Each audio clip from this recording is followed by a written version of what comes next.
রেসিপিটা বানানোর জন্য আমার লাগছে নিয়েছি মুরগির মাংস, এখানে লাগছে আদা বাটা, রসুন বাটা, জিরে মরিচ বাটা, নিয়েছি পেঁয়াজ কুচি, টমেটো কুচি, আর এখানে লাগছে আলু। আর এখানে সমস্ত মশলাপাতি নিয়েছি, লবণ, হলুদ, লঙ্কার গুঁড়ো, তেজপাতা, আর লাগবে গোটা গরম মশলা। গুঁড়ো গরম মশলাটাও লাগবে, এখানে গোটা গরম মশলা আছে। সবার প্রথমে আমি মাংসটা ম্যারিনেট করে নিচ্ছি। এখানে নিয়ে নিচ্ছি আদা বাটা, জিরে বাটা, পেঁয়াজ কুচি, হাফ দিচ্ছি আর হাফ মাংসটা কষানোর সময় দেবো। দিয়ে দিচ্ছি হলুদের গুঁড়ো, লঙ্কার গুঁড়ো, লবণ, দিয়ে দিচ্ছি সরিষার তেল,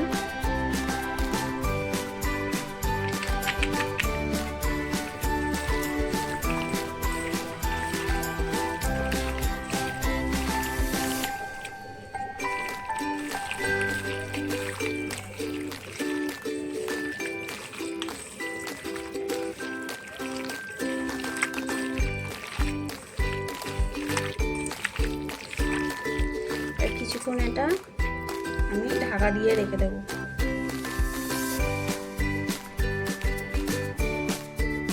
কড়াটা বসিয়ে দিয়েছি গ্যাসে, এবার দিয়ে দিচ্ছি সরিষার তেল।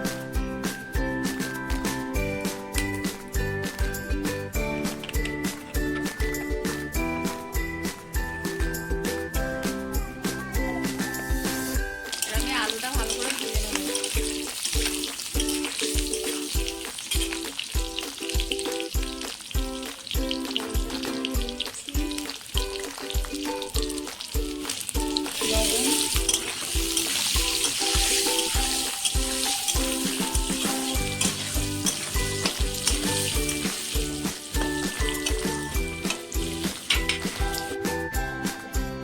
আলুগুলো আমার লাল লাল করে ভাজা হয়ে গেছে, তুলে নিয়েছি।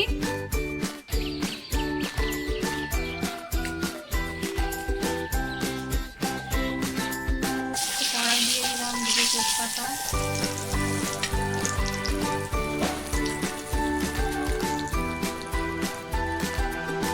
দিয়ে দিচ্ছি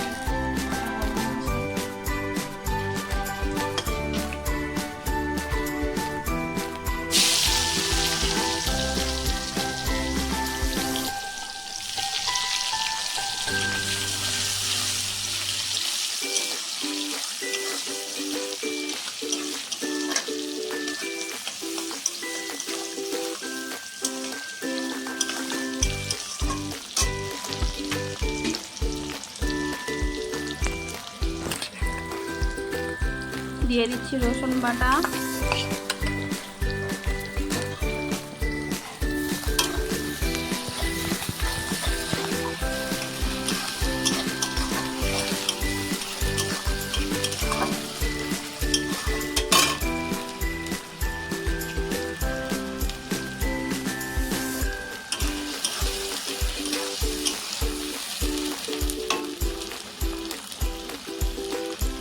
দিয়ে দিচ্ছি টমেটো কুচি,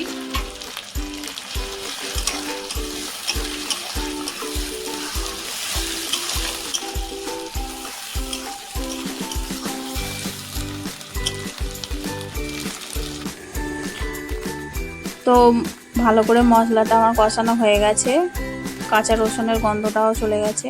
এবার আমি একে একে সব মশলাপাতিগুলো দিয়ে দিচ্ছি। দিয়ে দিলাম হলুদের গুঁড়ো, লঙ্কার গুঁড়ো,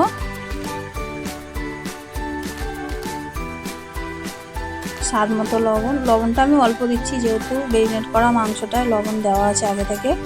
এবার আমি ভালো করে কষে নিচ্ছি।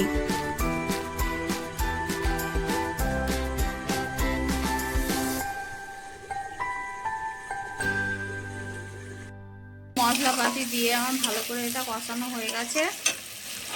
এবার আমি দিয়ে দিচ্ছি ম্যারিনেট করে রাখা মাংসটা।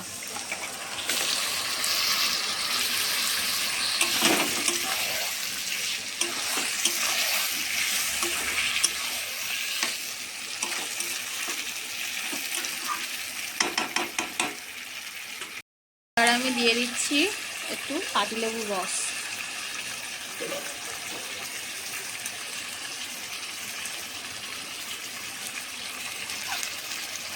দিয়ে দিচ্ছি ভেজে রাখা আলুটা, দিয়ে ভালো করে কষে নেব। ভালো করে আমার কষানো হয়ে গেছে, তেলটা ছেড়ে দিয়েছে মাংসের গা থেকে। এবারে জল দিয়ে দিচ্ছি।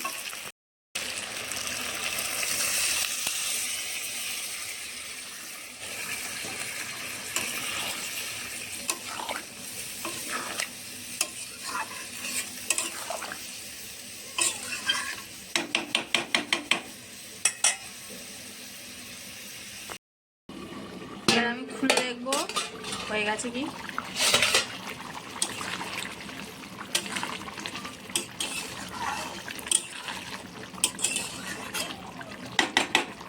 হয়ে গেছে, এবার আমি লাভিয়ে নেব। তার আগে একটু গরম মশলা দিয়ে দিচ্ছি।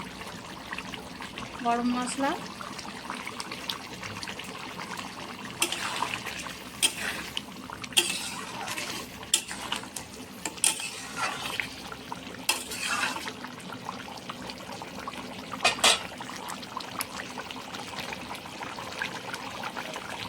তো দেখুন বন্ধুরা, আবারও কত সহজভাবে আমি মুরগির মাংস ঝোলটা বানালাম। তো আপনারা দয়া করে বাড়িতে এরকম বানিয়ে খেয়ে দেখবেন কেমন হয়েছে, আর আমার চ্যানেলটিকে সাবস্ক্রাইব ও লাইক করে দেবেন। তো আজকের মতো ভিডিওটি এই পর্যন্ত শেষ করছি।